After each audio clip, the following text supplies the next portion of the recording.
introduction for you guys. Our new VP of Business Development, Tomi Moore. Hey guys, it's Tomi with NPR Title with Tomi Talks Title Tuesday. Let's get into this. Hey guys, welcome back to another week, another episode of Tomi Talks Title, the podcast. And as you see, I got a guest with me in person. How exciting is that? 1 week we're doing Tomi Talks Title on Instagram, doing reels, and now we're here with somebody who's an expert in the industry. So I'm going to allow Anthony to introduce himself because we got lots of topics or lots of things to talk about, and it's going to lead up to an amazing event that's going to be happening on May the 11th. Keep that date in mind. But thank you for joining me. I'm gonna clap. Go ahead and cheers. Thank you very much, Tomi. Yes, my name is Anthony Ditoma. I'm a loan officer with Supreme Lending for over 10 years. Been in the industry for 17, so Wow. Been through the ups and the downs, and we're still here and still plugging along. I love it. 17 years. 2006. So I got in right before the bottom fell out of the market. Wow. So how was that? Tough time. How was that for you? It was actually, I'm so far removed from it now that I'm sure a lot of the senses are kind of dulled in my memory. But I remember when things really got rocky and mortgage lenders are closing left and right, and you wonder if we're next, and you're hearing about offices in our company that are closing down. You're seeing your colleagues getting escorted out of the building and stuff. It was a really difficult time back then, and we stayed in, we persevered. I think the people who survived that really took to heart some serious lessons about what it means to be a mortgage advisor, to know your job, to be responsible in lending and everything. So a lot of good lessons learned. Wow. Yeah. I can't even imagine. I mean, I'm trying to think back where I was when that was going on. I started in the legal space. Oh, so I was actually working at a law firm, and I remember some of my colleagues were like, we just lost everything. And I didn't know what that meant. We just lost everything. But, fast forwarding, I worked for a big bank, and we were my job was to go and basically take the houses from people. And, and that's where I really drew a passion to this industry, because one thing I'm about is education. And that's the premise of, Tomi Talks Title, the podcast. Sure. It's more or less education. It's more or less, let's talk to folks. Let me see where you are. And then let people know, we're human, that we might stand behind a brand, but when we're sitting here face to face, we're human.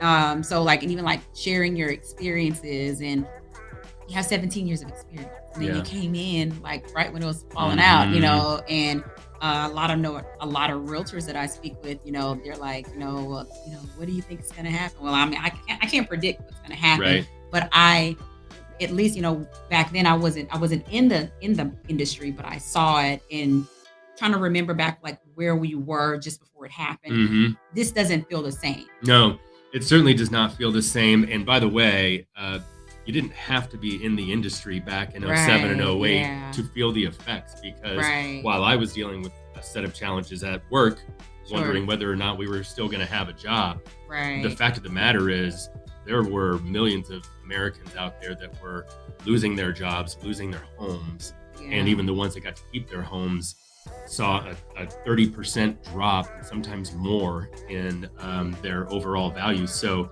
that Great Recession had nobody that was not affected. Right. But makes sense. This the comparing comparisons to 2008 related to today's challenges are everywhere. Yes. Yet the data simply does not support that comparison. You're right. There are several economic factors in housing, in unemployment numbers that simply do not draw the same conclusion as to what happened in 08. Right. And there's a couple of reasons why. Number one, We have just had a historic run-up in nationwide home values to the tune of about 30%, Okay. During the pandemic, nationwide, on average, that's how much home values have grown. Now, all of the rules that had been put in place for people like me, for mortgage lenders, following the housing crash of 2008, were deliberately designed to ensure that lenders were accounting for affordability, Okay. right? We were putting people in homes that we knew Right. that they could pay back. Right. And also to protect against some of the more predatory type loans where you have lenders out there that were financing over 100% of the home's value, right? Those loan products are gone. Sure. So when you don't have the loan programs out there in near the percentages as they were in 2008, that would jeopardize a person's ability to stay in the home. Think about negative amortization loans, adjustable rate mortgages, big prepayment penalties. Those are for the most part gone. When you don't have those programs in place, and you combine it with the fact that we've got an additional 30% in home equity right now because of the pandemic to draw on. If push comes to shove and we do enter a recession, and by the way, we're on the doorstep of one if we're not in one already. If we do enter a recession and somebody loses their job, they have enough equity to sell their house and get out. Absolutely. The problem in 2008 is that people lost their jobs. Those bad programs were in place, we had stripped out all of the equity from their home, so they couldn't even afford realtor commissions to sell and get out. And we are simply nowhere near that. We're not there Correct. at all. I mean, like in the fact that DFW is growing so much, I mean, I hear all the time, people are steadily trying to move into Dallas and move into the DFW area For years. for years. Yeah. And like, it's kind of like new territory, we're expanding so far north, so far south, east and west. I'm from East Texas. Like, I feel like Dallas is going to be connected to Longview one day. Pretty close. But I remember back then they were like, Texas was, although we were in a recession, like we never really felt it, like, especially like other states. I remember traveling to Florida and like, I could see it all around us. Yes. We are definitely flying above the fray, so to speak, in a lot of instances from an economic perspective, because of exactly what you just mentioned. There's an endless list of companies and corporations that have relocated their headquarters to Texas, based upon tax incentives, and we're a business-friendly state, right? Sure. And with those company transfers has come their employees, and we are seeing that as boots on the ground in elevated home values. But it's not slowing down. Now, here's the thing: a lot of people worry that with the term recession, and by the way, the media does us no favors on this topic. Never. When we hear this recession conversation spin up, they immediately default back to 2008. And they're like, well, I'm not ready to buy a house then, because if I buy now and we have a recession, then my house is going to be worth, 25% less next year. And that's simply not the case. There is an endless amount of data that I use on a weekly basis to educate my realtors and referral partners and my buyers that home values actually do good in recessions. There was one exception to that. And that exception was 2008. And the only reason why home values dropped during that recession is because housing caused that recession, right? It was loans being made at 125% cash out refinances, and it was janitors claiming that they made $200,000 a year so that they could buy $1 million home that they couldn't afford, right? Absolutely. Those are gone. But when those people lost their jobs and then they had no equity, the house goes to foreclosure, and you multiply that times a few million, and you see a decrease in home values. Today, given the run-up in home equity that we just discussed, exceedingly strong employment numbers right now, we are seeing home values forecast to grow in a conservative amount, 1% to 2% over the next year. Now, that's good, because there are pockets around the country Right. that saw a really, really overheated housing market during the pandemic. We're talking about Phoenix, Arizona, Mhm. Boise, Idaho, Yes. San Diego, California. Right. Austin, Texas Yes. has seen a little bit of that stress as well. We're seeing their home values come a little bit down to earth. But nationwide, Mhm. your $400,000 home that's on the market today that you're Right. thinking about buying, Right. if you don't, is going to be worth $408,000 this time next year. And now Yes. you've lost out on that $8,000 Right. net. So Right. that's where we're at. Wow. It's a lot, right? And then I can only imagine, like, a first time home buyer, like, getting this information, you get the news that's Right. not always, Not good. depicting anything that's accurate. Mhm. I talk to my aunt every day and she tells me all of the bad news. And I'm like, do they ever say anything that's good? Right. Because, it'll scare somebody like from buying a house. Mhm. One thing I know that I like about Supreme Lending is, number one, I can, put my hands on you guys. Yes. And then even for you to have 17 years of experience knowing what it is today, Mhm. being able to compare the markets and what is taking place now Sure. and what happened then, and saying we're not there. We're not there. And that is going to be the task for all of us in the industry. It's not just me that has 17 years of experience. I have a dozen people in my office that have been in the industry for 10, 15, 20 years.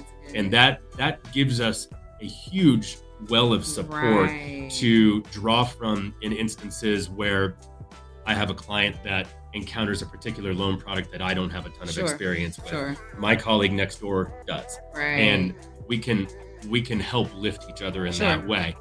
But all of us, for the Right. past year, since rates really started taking off the way they did in Mhm. March of 2022, actually it was January of 2022, we are basically finding ourselves as proponents for the housing Sure. industry, going back to our agents and our referral partners and reassuring them in a calm and confident Yes, manner, yes. guys, don't worry. Right. And when your clients see that level of peace and relaxation on your face, then they're not going to worry. Right. And then this thing is going to turn around and repair itself. Mortgage rates are coming down. They have Right. been since November of last year.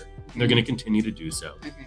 But you're right. The biggest battle that we are fighting right now is a slew of media stories that are Yes. linking our current situation to 2008. Right. And there are virtually no No similarities at all. I remember I moved to Las Colinas. Let's see, was it maybe 2015 or so? Mhm. And back then, like, they were building up Las Colinas, and like I rode my bike, which was a mistake, by the way. I rode 8 miles there and 8 miles back, but I rode to Las Colinas, and just to see all of the development that has occurred over the years, and Yeah. they've always tried to build that area. Yep. But looking at it today, I'm like, you know what? This time it's going to really thrive, because even with I'm building a headquarters of a big bank over there, Right. and they put a hospital there, and like all of these new apartments and townhomes and all those things going up.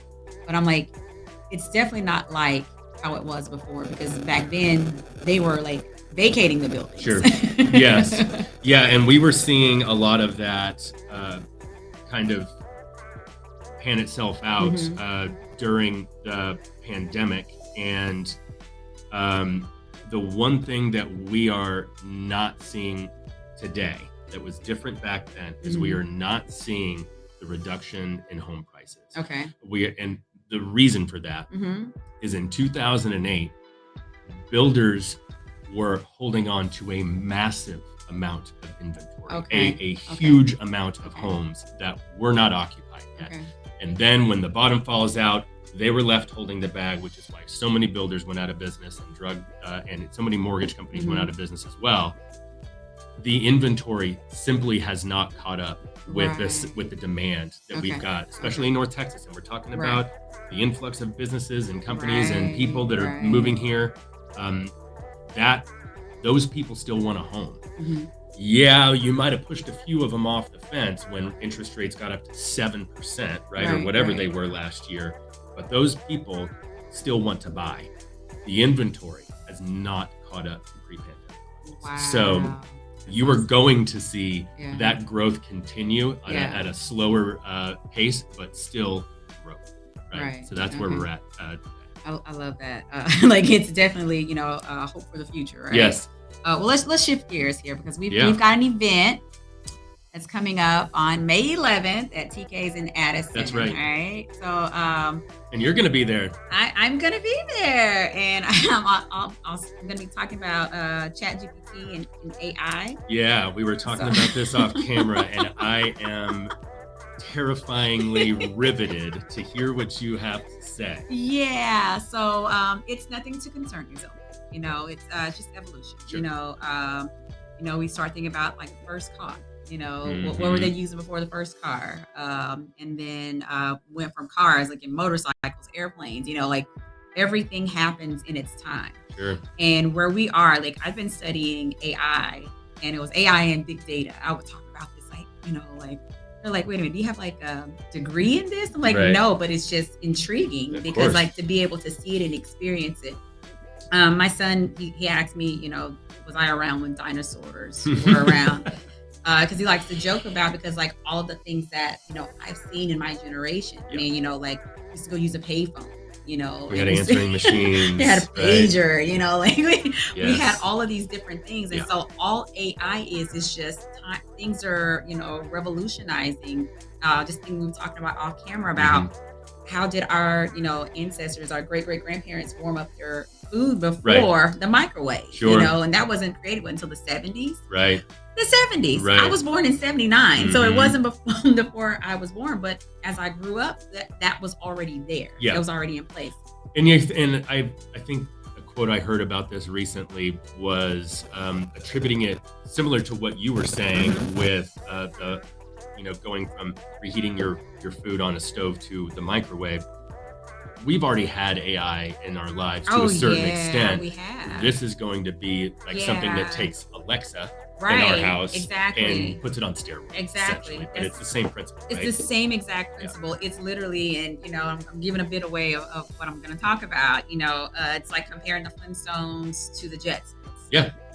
And we're going into the Jetson era, and it's just going to be, like you said, on steroids. You just dated us, by the Yeah, way. no, I because did. the Flintstones and the Jetsons is one of my favorite cartoons. One of my favorite cartoons too. And they're night and day though, right? Yes, right. But it was all centered around family and you growth. And so, one of the things that I do is I talk to my son about AI.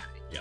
And get him to like understand and learn like where technology is going, because he was born, swiping, on my cell phone. Yep. We could have never imagined that when we were children. could we? Yeah, absolutely. No, not at all. It blew my mind in high school Yeah. when the internet came out and Right. we started getting email. Yeah, addresses, I know, right? And now Yeah. to think where we've gone Wait, in the last I'm older than you. 20. You said in high school. I was already grown when we had email.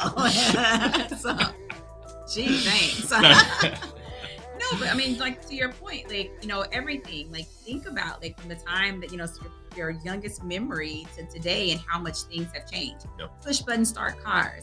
Like I was I saw like a one of those memes, and it was like one of the cars you Crank roll. Yeah, windows. crank window. Yeah. I showed my son that. He was like, "What is that?" What is that? Yeah, That's how we used to have to roll the window The down. telephones with the cord attached to the wall, the whole thing. You get like I have a corded headset, Yeah. but it's because this is required. But you'd have a phone cord that stretch all the way out to the street if you want Yeah. to talk on your phone Right. outside. And I think most people can understand the common sense evolution of technical things, Mhm. but what makes a person like me a little bit more hesitant when talking about something like AI Mhm. is the ability of a computer system to actually learn Mm-hmm. and then grow. And then what does that mean Okay. for how we use Okay. computers in our Okay. day-to-day lives? Well, check this out. When you log into, let's say you have let's say Instagram on your phone. Mhm. And let's say for some reason or another, I don't know who does this, but they log on to Instagram from a computer. It recognizes that you're in a different location and it asks you, is this you? Is this you? and which one can we can we send an email to this email address or text this number, and it wants you to verify that. That's AI. Yeah. Because it's machine learning. It's learned your patterns. It's learned it already. Like everything that it's, you know, I don't want to get too techy because you're like, what? You're gonna lose me too. I'm gonna get too techy. Not And my I language. have no technical background Right, at all. I promise right. you I don't. Which is super. But thank you. But no, so like even like when I very first started studying it, even like it's like when you use GPS, you know, it picks up your exact location. Yeah, we may say it's satellites or whatever it is. Is that really our concern? No, That's right. not really our Right. concern. That's what the astronauts were going up, putting into space. So today we're able to do that type of stuff. They were preparing us for these moments. But it's able to, like, is what Yelp will say. No, there was another app, not Yelp, but it was another app that I had downloaded and kind of tested out, and it says, "Are you near?" And so it would pick up the different restaurants around me Gotcha. as a suggestion. Right. So it was like predictive analytics and just trying to understand. So things have been trying to learn you all of this time. Right. So if a computer learns your habits, that's just going to make it more convenient for you. Yeah. More convenient for you. 100%. I mean, facial recognition, they even have it, when you walk into your house and, your lights come on, motion detectors. You have the Ring camera, like all of that stuff already has AI in it. We may not have Rosie, but we've got Alexa, we've got Google, we've got all of these things that, and even like Google actually has whenever I get in my car, my phone like tells me, "Are you driving to Capel to take my kid to school?" And I'm like, "Get out of my business, girl!" No. When I climb in my car and it can, and my phone connects to it, and it automatically pulls up my work address and says 27 minutes travel. Yes, exactly. Because it knows where I'm going. That's machine learning. It has already learned it. So to be afraid of the technologies, no, it's just to improve like what we've already got. What we already have. Back in the day when we need to look up something, we had to go to the library. You don't have to do that anymore. When was the last time you went to the library? A long time ago. Now, flashback to some public library reports that were due the day before. The day before. Now you've spent the whole day in the library. Yeah. You have to go get the index card and then go find it, And all AI is like the machine has all of that information. And I won't talk too long on this because I can go on and on and on and on and on about it. But when I first, it was 2017, I joined Anita Borg Institute, which is just an institute that helps women in technology. They didn't have a group, for lack of a better word, in Dallas. So I went to Austin. Now I didn't know anything when I went to Austin because all of those folks down there are techies. They're all techies. Yep. But what we were doing was watching a recap of this huge conference that they host. It was called Grace Hopper Conference. And so that's where all these technologies come together, and the heads of big tech corporations come and they talk. But we were watching this particular when they were talking about IBM Watson. Yeah. So IBM Watson, and then I'm like, well, what is this thing? Well, now that's ChatGPT. Because and it's all about like what you tell it, and that's what it's going to put back out to you. Yeah. It's not just going to do something by itself. So there's no need to be afraid of it. And then in real estate, using ChatGPT is just to really help, make shortcuts, really, because now you're like spend all day trying to okay, I need to respond to this email. No, you don't really have to. You can just put it in ChatGPT. It'll write it for you, and you just tell it what you want it to say. Obviously put your, your signature, your spin on it, but it will give you your time back. Yeah. And that's and utilize it as that. Don't be like, oh, it's going to take over. It can't take over unless you tell it to take over. Yeah. And ironically, this has been a topic of discussion inside the mortgage industry for years. Yes. Once AI started becoming that sort of increased buzzword that we kept hearing ever since the movie in 2002. I know, right? There's always been this subplot in the lending industry of, hey, computers are going to put you out of a job. And my position has always been, go ahead and try. Because I do not know a single computer that is capable of managing, negotiating, and explaining this stuff to each individual person. And they all are individuals. You're entitled, and you sit across from these people every single day. And so some people have a certain baseline fundamental understanding of what it means to buy a house and obtain a mortgage. And some people are completely clueless, right? And the notion that a computer is going to know and be able to sense and pick up the differing levels of knowledge from these clients and approach them accordingly. Yeah, I think we're still a ways off. We're still a ways off of that. So I had a notary business 2018 to 2000. I dissolved it like last year. And one of the big things during COVID was remote closings. Yes. And the governor, Abbott, approved the remote RON, closings. the remote online notarizations. But that was, that's temporary. And I would tell like notaries, like they were getting these certifications. I was like, well, for now, you'll be able to use it, but we're not there as a society. I was like, if they can figure out how to digitize, put some type of encrypted code on the note where now proves it's the original. Prove that it's the original. Sure. Then we can go 100% remote online notarization. Sure. But until that happens, we're still gonna have that wet ink signature on that note. Like that's the thing that says you can live in the house. It's held as currency. And so me trying to explain it to somebody that doesn't understand technology, they're like, no, I'm gonna continue to do this. Well, there had been notary businesses that had been put out of business because their whole premise, their whole foundation was remote online notarization. And, we now only deal, like at the title, only deal with a handful of notaries. Now, there are instances where we need RON. Let's say somebody is physically handicapped or, they're out of the country. But those are the only instances. Otherwise, if it's a refi, you got to be in the office or wherever the lender says you need to be. And that human touch is just going to always be important. And with that in mind, it's always brought me a bit of comfort, thinking about AI as a value add in my day-to-day, right? It is. Okay, so I've got a person set up on a conventional loan to buy a home at 20% down, okay?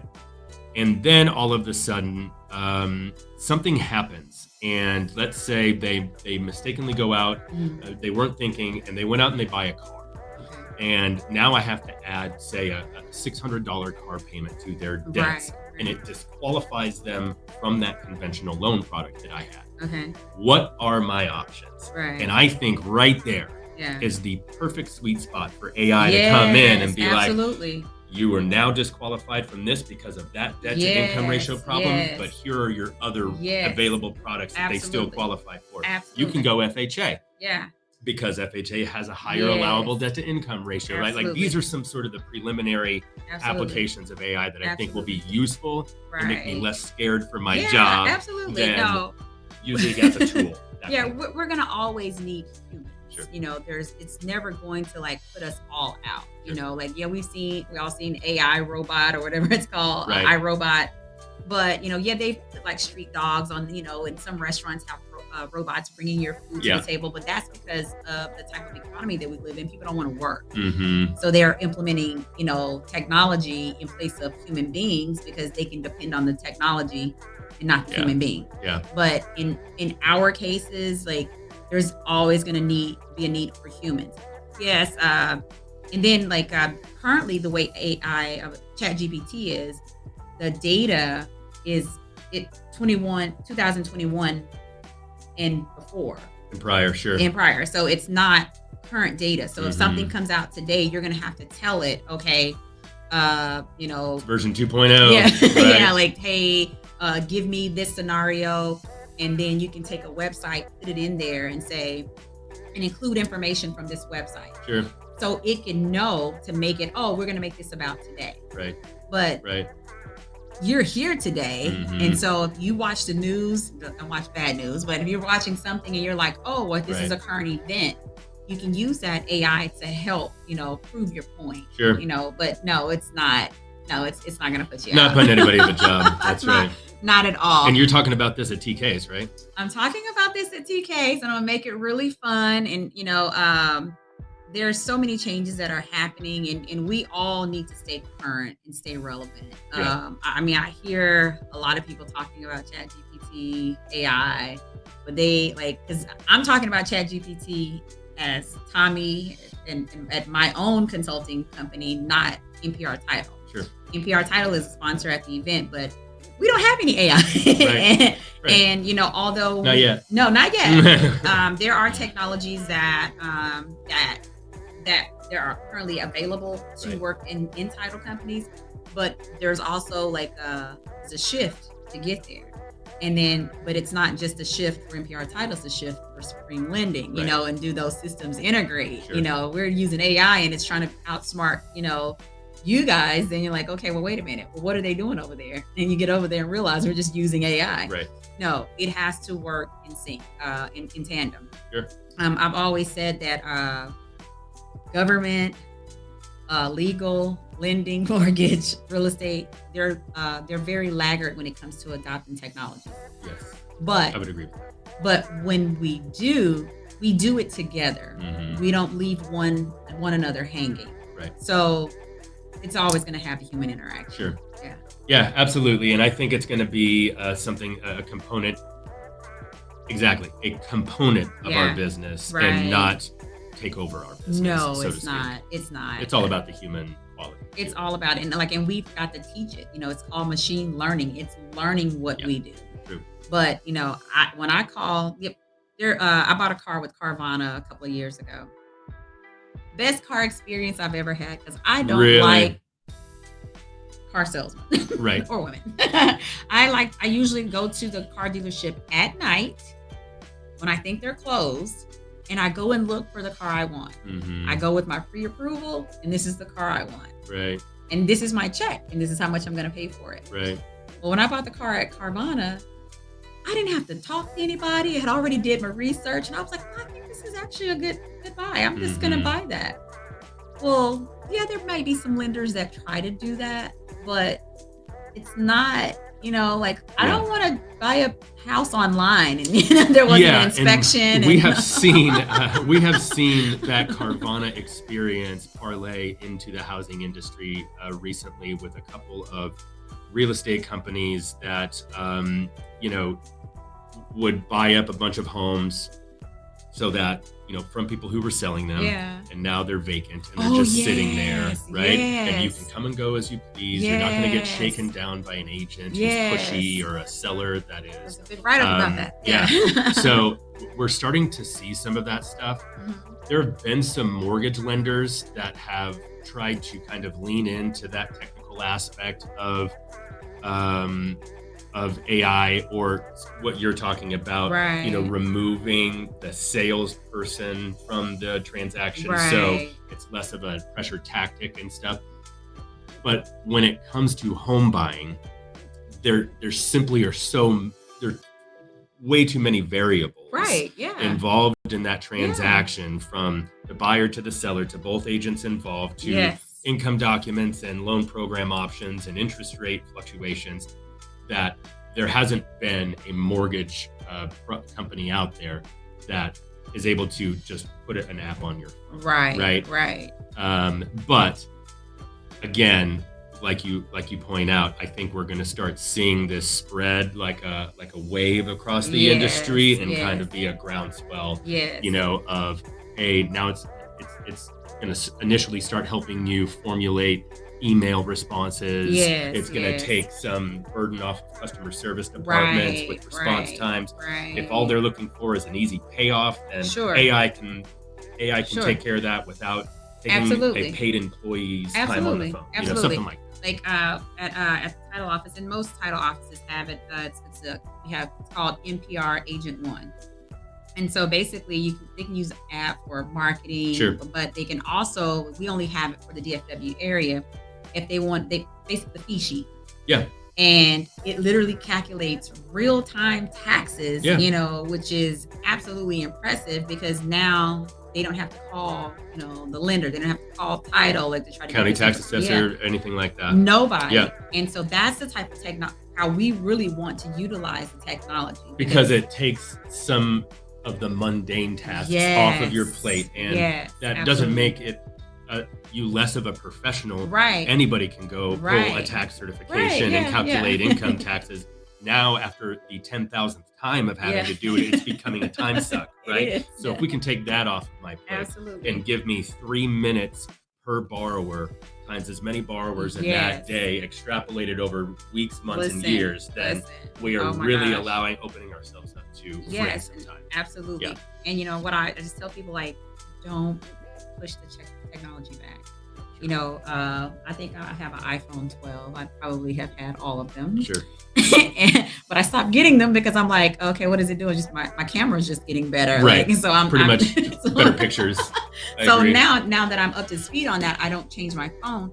But it's always a learning curve when you get the new phone. Yeah. You have an iPhone? I do. I hope you do. I was like, the 14. We're not going to be friends. So, oh my gosh, I can only imagine. It is a learning curve, especially for somebody who doesn't have the technical proficiency. But it's not even that. It's like, you know, over time, because I mean, I'm still learning how to use my iPhone 12, and I got the phone like 2 years ago. Right. So, but it's just constantly using it. I mean, it's the same thing with AI, ChatGPT. Just continue to use it. Like now we've had this conversation. Each and every day, you're going to start seeing like different things that, like, oh, that's AI. Yeah. That's AI. It's machine learning. So I'll tell you something that actually blew my mind when I got my first taste of AI's involvement in my industry. Every day we are blanketed with offers from marketing companies with different strategies and products to help improve our business functionality, right? And one of them was lead generation. Mm-hmm. How are you getting clients into your office, right? Well, this company said it was basically using social media, Facebook and Instagram, as a way to get those people, you know, off the couch and talking to you about the possibility of buying or refinancing, right? Okay. And they said, and initially, the best way we're going to filter out the tire kickers, so to speak, from the people who are serious, which is what the biggest waste of time, right? Right. The way we're going to filter those out is through an AI chatbot. Okay. And here comes the chatbot. And this is a demonstration. I've got the salesperson on the conference call with me and my assistant manager, right? We're watching it. We're watching this chatbot talk and respond to questions in the text window, in the messaging window. And the chatbot typed YOUR and then went on to the next thought, and then came back and deleted YOUR and did YOU''RE. Yeah. The chatbot did that on its own. Absolutely. As a way to essentially give the impression to the person that they were talking to a human on the other end. Mind-blowing stuff. And you know, that's all ChatGPT is, a chatbot. Yep. Yes, that is true. That's all it is a chatbot. Right. And what it does is it's predicting what the next word should be. You're telling it what to do. Predictive texting. And it's predicting what the next word should do. Next word should be. It's wild. It's fun to watch, but it's also a little unsettling. Yes, I get. Yeah, I'm like, wait a minute, what?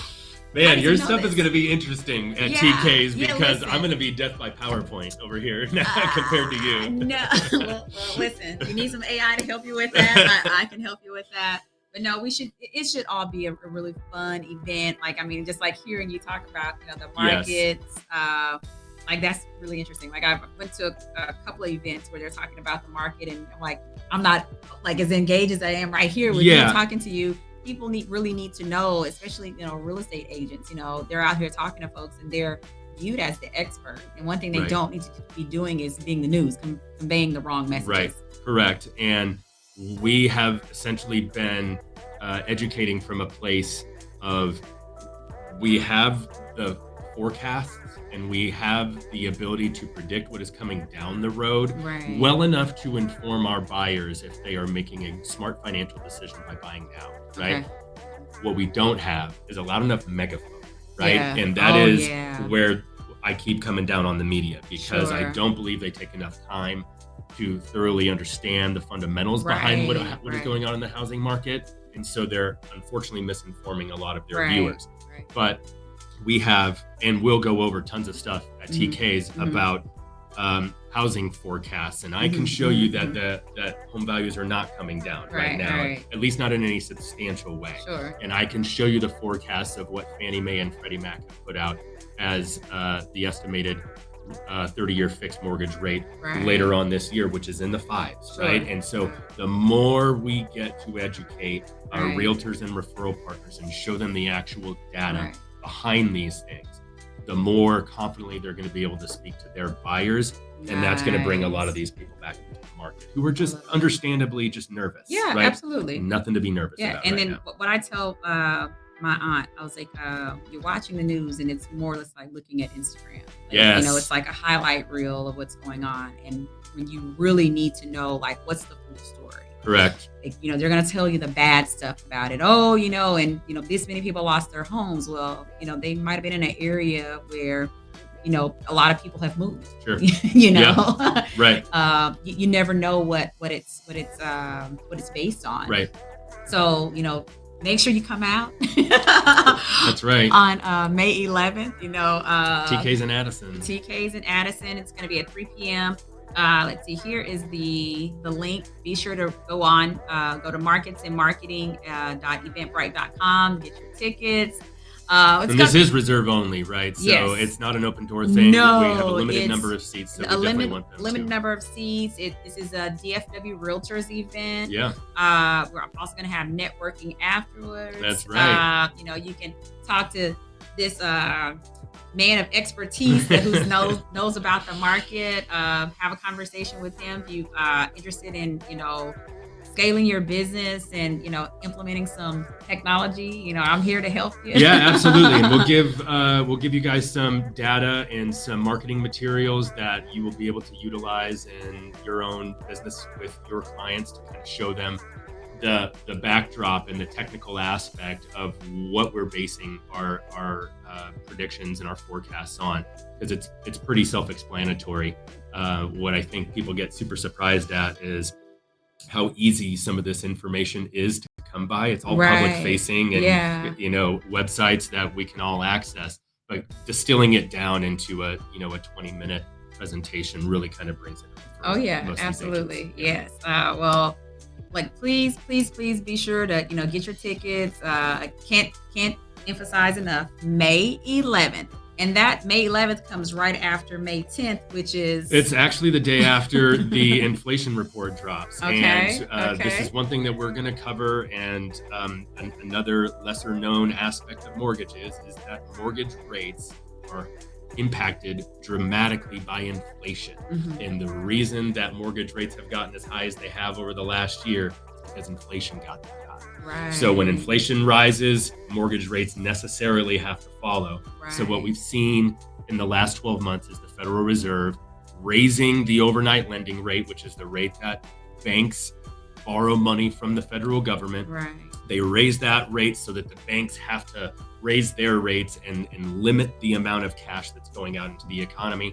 And they've got a pretty good dial and they've got a pretty good feel for the metrics needed in order to stifle inflation enough. Inflation has been coming down since then. So they have started succeeding. It's going to continue to improve. However, it is slowly but surely. Okay. We'll go over a bunch of charts and graphs that kind of bring this point home so everybody kind of understands why we've been looking at the Federal Reserve for the past 12 months. Right. Well, you don't want to miss it. Again, comes right after May 10th. So May 11th. Be sure to register on Eventbrite, get your tickets. Should we continue to talk? You got anything else to say? Because otherwise we're going to give everything away. I know. I didn't bring my charts today, so I'm running out of stuff. But it's going to be a very informative presentation. I know I'm super interested about your aspect as well. We're also going to have Wes Clayton there. Yes, don't forget about Wes Clayton. He's got 20 plus years of real estate expertise. Right. He ran a team that was a multi-million-dollar real estate team Berkshire. here at Berkshire Hathaway as well. So he has a whole different set of information to discuss and promote about marketing yourself in difficult markets, and it's all going to be worthwhile. it's definitely going to be worthwhile. Like, I'm definitely excited, and it's an honor to be able to share the stage with you guys, just to bring my little 2 cents in there about technology. I'm looking forward to it. With all the markets and marketing. And then we can have a couple of drinks afterwards. Then we can have drinks afterwards. All right. Well, thanks, guys, so much for tuning in to another episode of Tomi Talks Title Tuesday, or Tomi Talks Title, the podcast, and airing this on Tuesdays. Be sure to like, share, subscribe. Be sure to follow Supreme Lending Dallas. Are you on Instagram? I am at What's your Ditoma handle? Anthony. So we'll put that there. It's basically the reverse of my email address. Yeah. But Ditoma Anthony on Instagram, and I'm pushing out reels and market updates, Yeah. consistently, just to keep everybody with their thumb on the pulse of what's going Yes, on. absolutely. Listen, follow this guy. He's an expert. Don't follow, the little excerpts of news that you get and then trying to use that to create a reel, which is, you're leaving out very important information that you'll be sharing to your clients and to, gain new clients. Right. All right. Well, again, this is Tomi with NPR Title, with Tomi Talks Title Tuesday. It's been an absolute pleasure. It was fun. Having I'm in a studio. You're moving up. We're moving on up in the world. Well, we might have to go ahead and pay for StreamYard. All right. But again, we'll see you next week. And as always, I'll see you in the closing room as soon as that title clears.